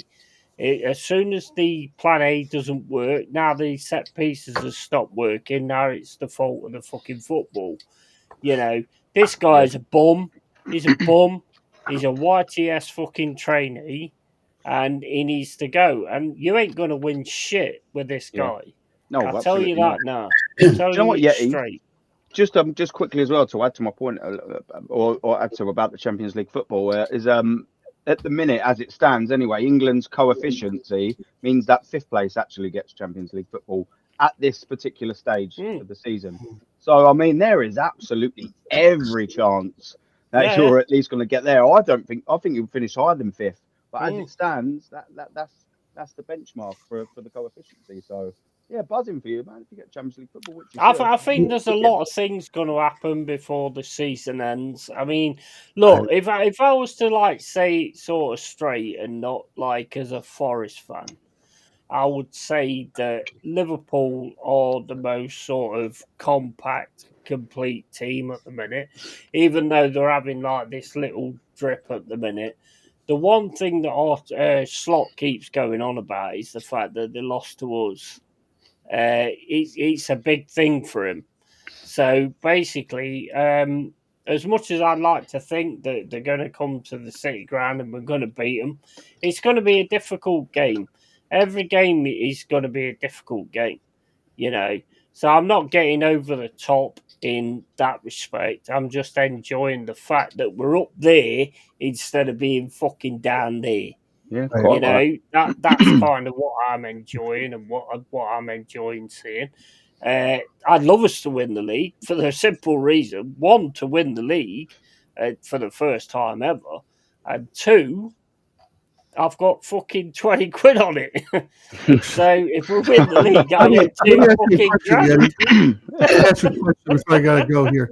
Yeti, what do you think about the state of the team? Do you think like if you get a couple injuries, it's all done, or do you feel pretty confident like of your bench? I mean, how do you gauge the squad right now and health wise and all that? I think we've got a good squad, but I think 1 or 2 injuries could absolutely fucking destroy us. You know, you lose Wood, or you lose Morgan Gibbs White, Right. you know, or fucking Morello or somebody. Yeah, Hudson Doy and stuff like that. Then that could be huge. Murillo, Milenkovic. If you lost Milenkovic, he's a top defender. Massive, mate. Massive. So right. So I guess I'm comparing that to Arsenal, like the Tottenham as well, right? We've always said that our Arsenal, if 2 or 3 players are out, it's all done, which we're seeing now. And same with Tottenham, right? If they're missing 3 or 4 of their better players, they're done, which they're already pretty much done anyway. I guess you could say that for all teams in some aspect. Yeah. But I was just curious, like if there were, like if you really were to lose, let's say Gibbs White and Milenkovic for let's say 3 weeks, do you think it would make a massive dent, or is 100%. It just something that you think you can tape Band-Aid over? Okay. To lose Milenkovic or Murillo would be absolutely massive. Right. Or But Gibbs White. You've also got the fullbacks. You've got fucking, I mean, anybody. I mean, any team's exactly the same. But you know what we're going to do though? We've got a plan, bro. We've got a plan. We're going to sign 27 players in January. That's a lot of money. But I'm going to have to run, guys. Thank you for having me on, Yeti. Yeah, thanks for having me on. Anthony, Jez, Aaron. Big up, Brian. Big up, brother. Yeah, big up you guys. Pal. Let's hope we get a win Sunday. I'm going to go out on a limb and say 3-1 on Sunday for the Arsenal. United in the mud. I think you're going to lose, bro. Well, we'll see what happens. I'm thinking we're going to win. I think we come out of the Newcastle coma, maybe. Anyway, thanks you guys so much. I'll catch you all later on today. Legend. Peace, guys. Cheers. Big up, mate. Big luck, bro. Just on that, if we actually do lose, you might have covered it all already, so I don't want to rehash it too much. But our season's done if we lose that on Sunday. Absolutely. Yeah, it is. Yeah. So you may have covered it already, so I won't get into it. I was laughing at Jez, but you said you got a 20 on it. I looked down at Jez, his eyes rolls, and thought, and I was thinking, Jez was thinking, fuck that, I wouldn't even put a $5 on it, letting in a 20. Obviously, you know what? It's a one-off thing. It's 100-1 for us to win the league, so why not? Why not? You could get like that. There was a drunk geezer, wasn't there, that went into a bookie's steaming and put, I think, 50 quid on Leicester to win it that year. Was it 22,500 or whatever it was, or maybe even more? Yeah. Fair dues to him. Just cash out in £20.50. That's all you got to do. Do you know what? In that Leicester season, there was someone who bought a bet, I think, for Leicester to win it for like 5 quid or something like that, and cashed out on the first day, and they actually won Leicester City. That's a real thing. Yeah. How mad is that? Fuzz got to go. Fuzz has got to go. He's got his food. So, Fuzz, cheers for dropping in. If you want to drop your channel before you leave.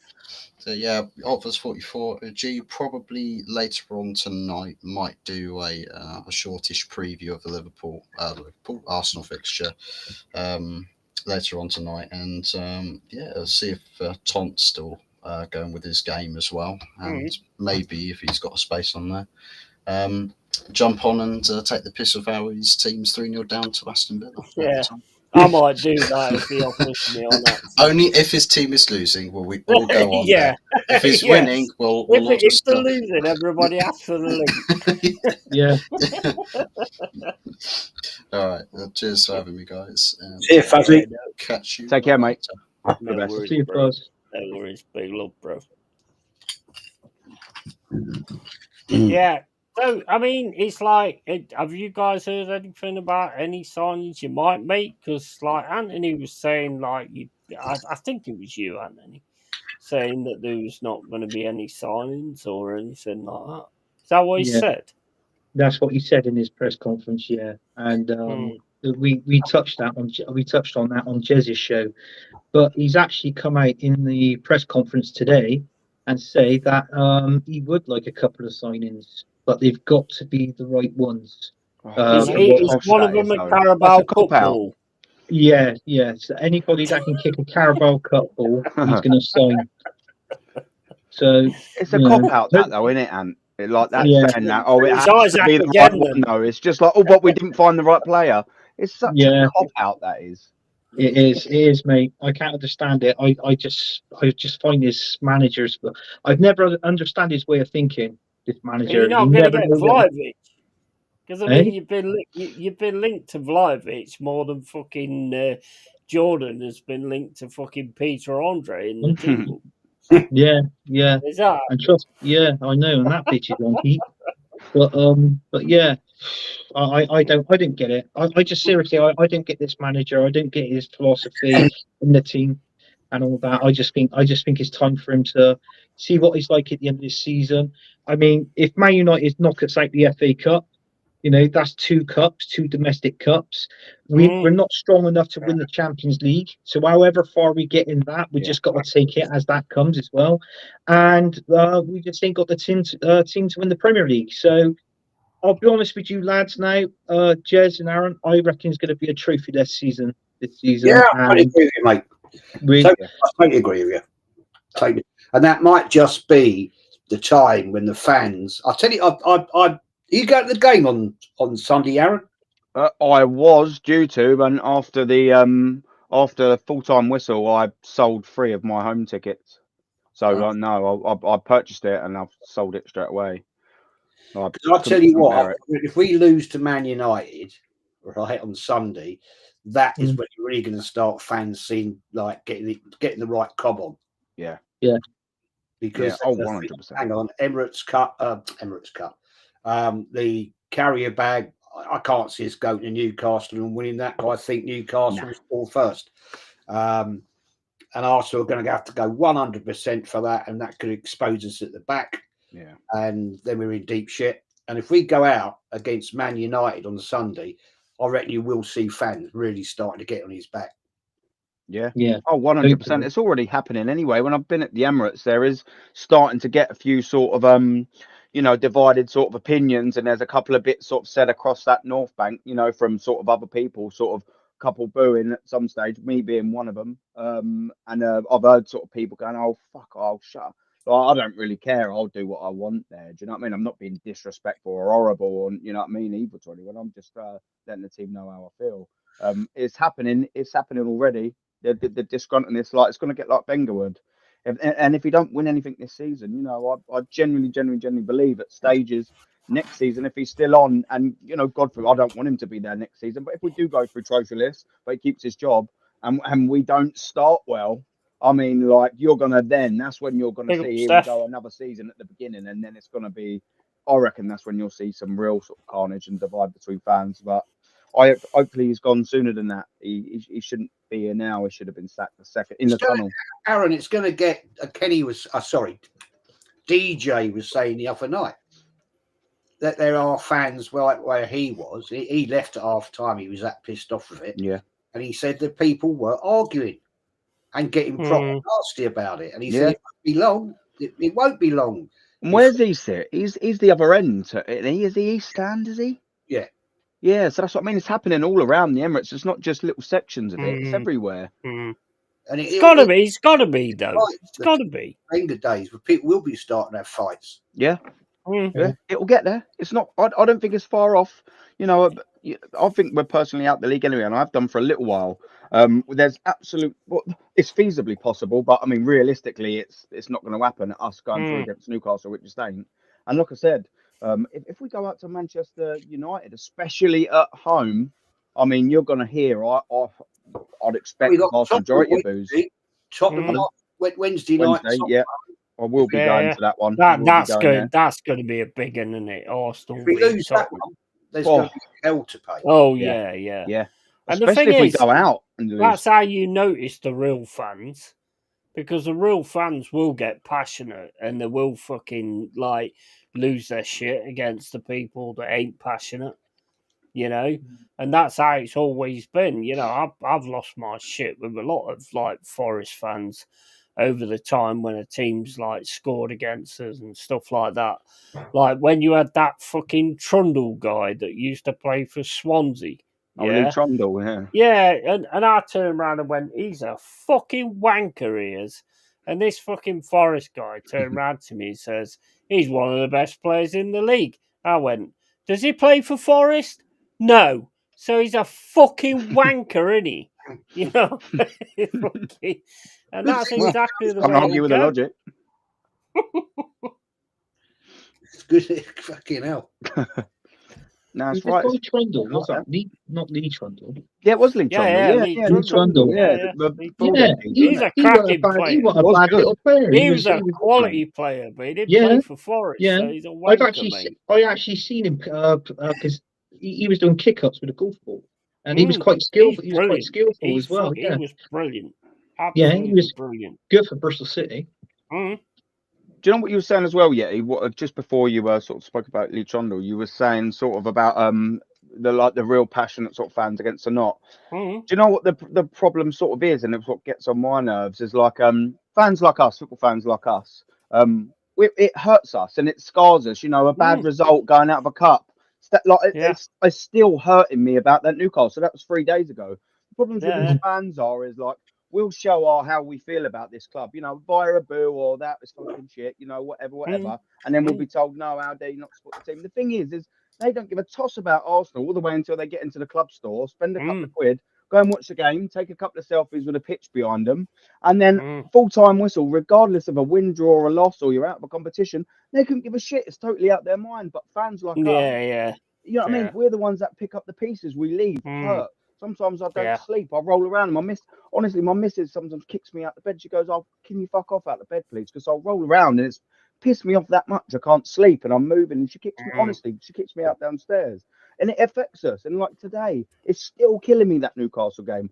All these top gooners, as we call them, they couldn't even give a toss about it. And when I just said I sold 3 tickets at full time, yeah, they went like that. All 3 of them. You get an email saying it's been listed. I listed all 3 of them in one go, and within about a minute, all 3 of them are gone. And that basically says to me, you know, it's because they're in it for that, Aaron. Yeah. It's because they're in it for that. After that, go at 90th minute, and you got fans going, "Where's the next game? Or when's the next Arsenal game?"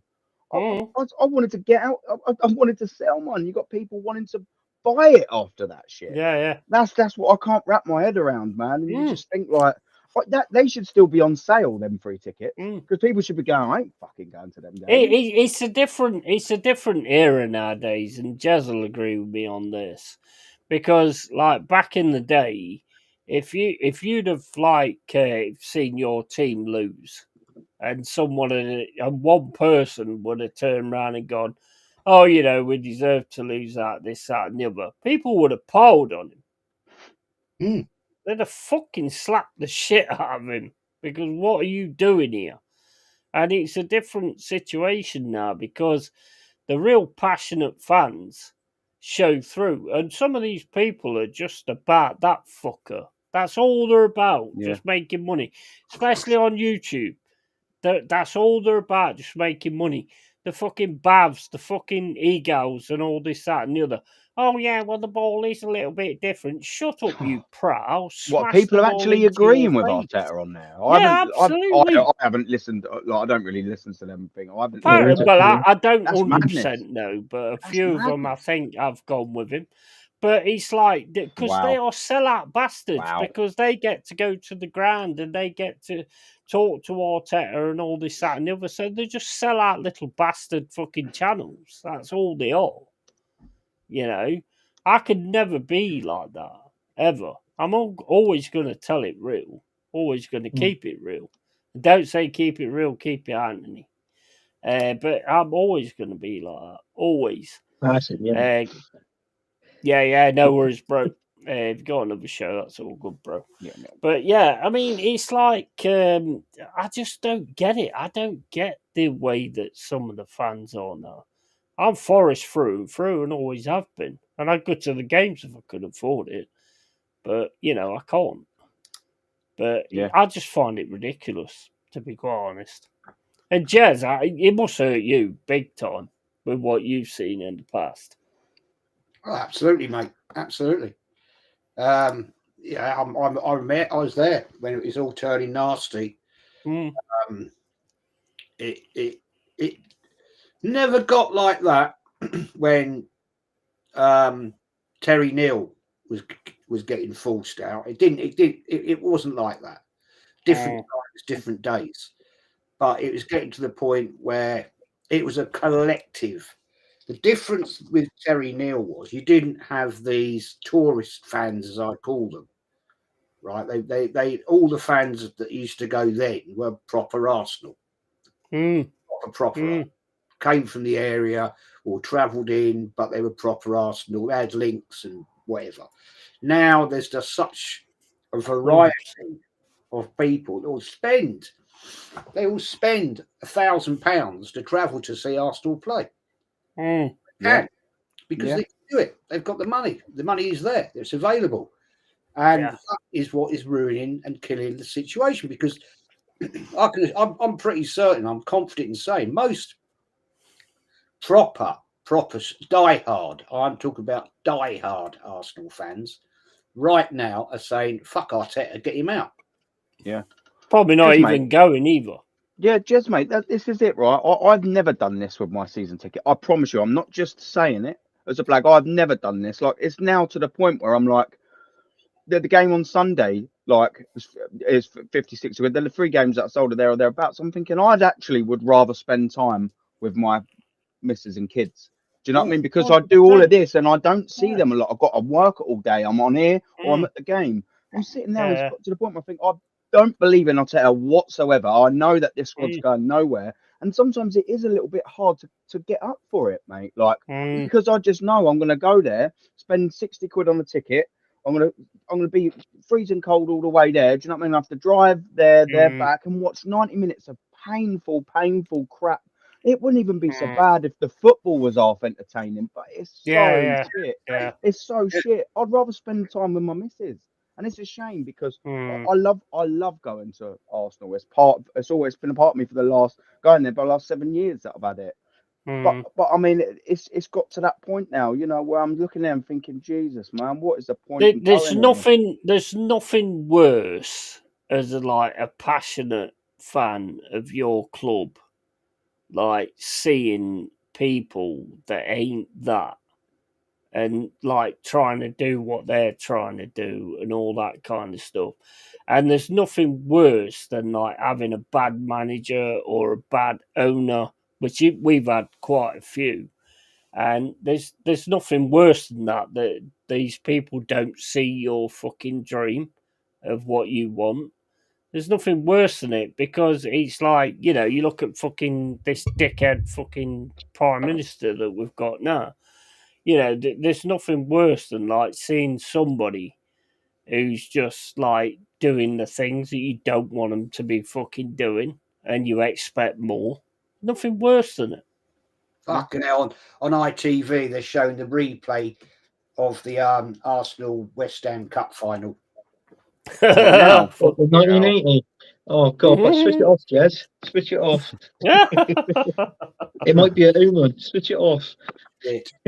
Yeah, but even back then, you had a fucking decent fucking team with a decent manager that just failed in that situation.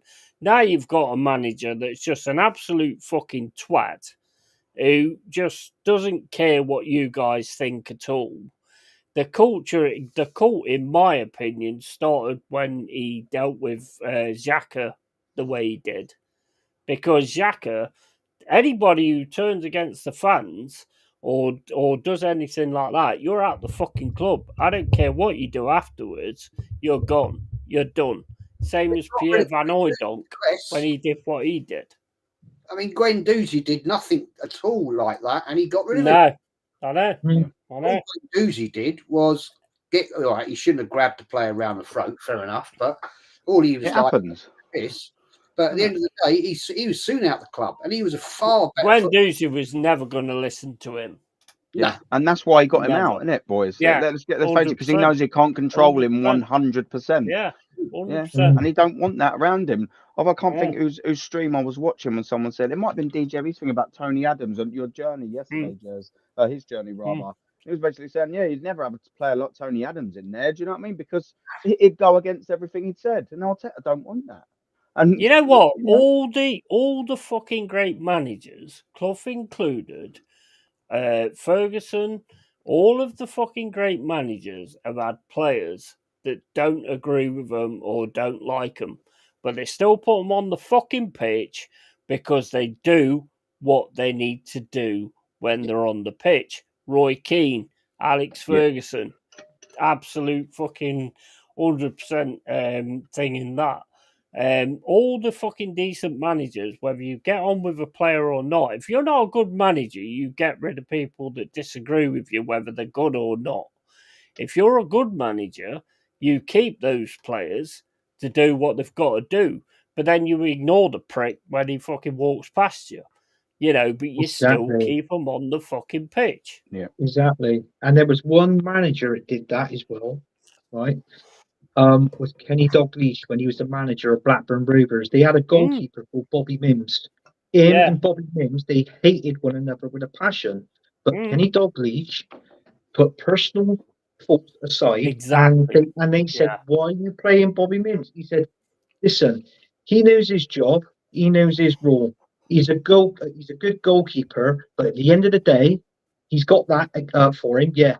But he makes my job a lot more easier as well. So it swings in roundabouts. Yeah. And this is what I'm saying. The standard of this manager, I said it on Jez's show. How many times have I said to you, Jez, I don't think this manager is approachable? No, I don't think he's approachable. I said, no. If a player got a problem on or off the pitch, Mikel Arteta doesn't want to know it. You pick up the rug and you brush it under the carpet. He don't want anybody like that. He don't want anybody like that. He doesn't. So it makes you think. Look at the players we've had. Thierry Henry, how good he is. Yeah, it comes with a big ego, but he had a right to have a big ego because he was a world-class player. Because he was Thierry Henry. Yeah.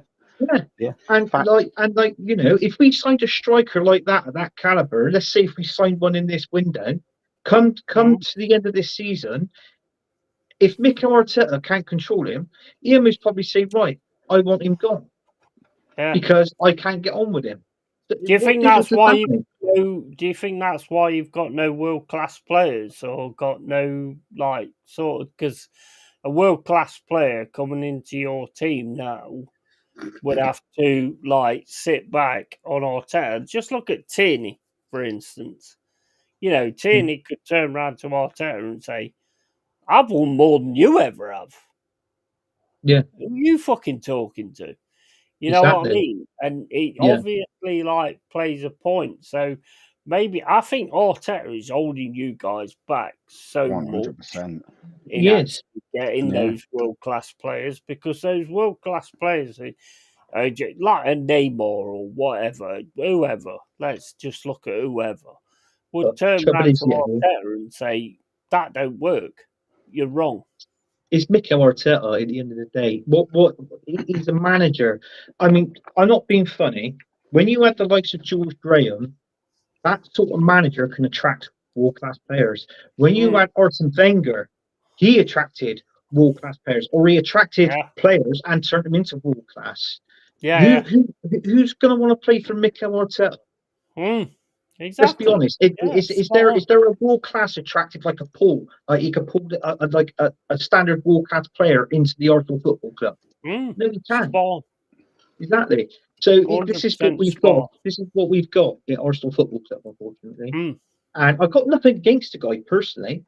I suppose he's a sound guy on a personal level, but all I can do is judge him on his job and what he's doing for the club at the minute. Because if a manager, I don't get it. If I was an owner of a club and I give a manager 850 million in 5 seasons, and he hasn't delivered anything, I'll be asking questions.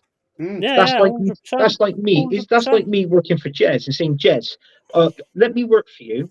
I'll get all this and all that. I'll get the money in. I'll get the sales in. I'll do the jobs, all this and that. But it's going to cost you. If Jez went, okay, fine. He gives me a wage, and I don't deliver. Jez is going to be asking questions. Yeah. Yeah, of course he Anthony, is. what are you doing? Yeah. Exactly the same thing. But unfortunately, another thing that Built I read DJ as well, he wants. Do you know that Mikel Arteta now? And I read this yesterday. He wants pretty much full control of Arsenal Football Club. Yeah. Have you seen this comment from DJ Crane? Big up DJ Crane. Yeah, Have you guys gays? Have you guys seen the Edu not going all unicorn shit? Have you guys seen the Edu interview? Says he didn't agree on the new contract Arteta got and didn't like how much power he has been given at the club. I don't think Edu was the problem. I'm just going to say that. I don't think Edu was the problem. I think it was Arteta. And the reason I say that, and I've said this to Jez before as well, probably said it to Anthony as well. Yeah. The players that you bought in when it all went to when you didn't get the others was all Arteta friends, like Sterling, like Jorginho. You know, they're all Arteta friends. I think he is the fucking problem. Yeah, Jesus. Even I start think off with he Pablo is Mari as the well. fucking problem. Yeah. I think Arteta is your problem. Yeah, 100%. I think Edu was part of the problem, but some of the deals he did were very questionable. But I totally agree. I think Arteta has got way too much authority in the club, and a lot of the shit we've bought are down to him. No question about that. 100%. Yeah, got to take blame. 100%. Boys, I do have to love you and leave you. Yeah, no worries, bro. cheers. We're gonna cut it short now, anyway. So if Anthony, Aaron, I mean, what you gonna call his channel out, bro? Cheers. Yeah, for man. coming Yeah, come follow us at Arsenal X-Rated TV. More than welcome to have a little watch of me and Rashid a little bit later on. If you want. But no, yeah, man, just before I go, thank you very much for having me on. People, it's the first channel I've been on. First time I've been on YouTube was on Mr. Longhaired Ledger's channel. I'd always grateful for that. Always appreciate it. So big up No to you, man. worries, bro. And Jezza and Anthony, of course, as always a pleasure having a little chat in the stream with you guys. Yeah. I absolutely love it. It's a privilege. And enjoy the rest of your evening, everyone. People in the chat, people watching, enjoy the rest of your mate. evening. I'll tell you what, Take before care. you go though, yep. If West Ham are losing, we've all got to ask for the link. Whose link? Sorry, is it Tones? Tom's doing a watch along for West Ham. So if West Ham are losing, we've all got to ask for the link. And like go in there and start getting him a load of shit. I will. When mine wraps up, I'll be keeping a keen eye on the score. Let's just say that when I'm on. But no, a pleasure. And if I don't catch you up, possibly later if West Ham are having a stinker, enjoy the rest of your Friday and enjoy the rest of your stream. Thank you very much, mate. Cheers, bro. Yeah, later, mate. Sorry. Yeah, so I mean, we're going to cut it short now anyway. This is the real deal. It is going to get different. I mean, there is going to be a point where I think, like from the show I did the other day with Jez and Mama, where I turned around and said, this brother's lost it. I'm going to use that with a real deal. So as soon as you start talking shit, I'm just going to go, Anthony, Jez, you've lost it, bro. This brother's lost it, then that's it. Then you're gonna get. You're gonna time the night. I think that worked quite well, to be honest. So yeah, Anthony, if you want to give your stuff out and stuff like that, cheers for being on. Yeah. Thanks for having me on, Yeti. You can see me on Early Doors Football TV on Sunday night. We're going to be doing the Sunday night takeaway show. That's obviously going to be a few hours after the Arsenal and Man United game. Hopefully we can win. If we don't win, okay, I'm not going on. And and then on Wednesday we got our show, The Good, the Bad, the Ugly, and then we got the show on Thursday, which the name is changed. It's changed to Arsenal Alliance from Football Dad's Army. Flip Flops Dad's Army. So I think I've been added to the Alliance on Instagram, so I think that's him anyway. Same badge, so I think it's him. Oh, it could be. I didn't know. I'm not on it. I didn't think. I go on his show. I've been added to the Arsenal Alliance for some reason. I don't know why. Oh right, okay, that could be him. I couldn't tell you because I don't. If you look on that chat, I don't think It's I'm the in it. same badge. It's definitely Yeah. the same badge. So I think it is. Yeah. Is that your tampon you've just pulled apart there? Yeah, I'm a bit like Arsenal at the minute. I'm just going through a bad period. So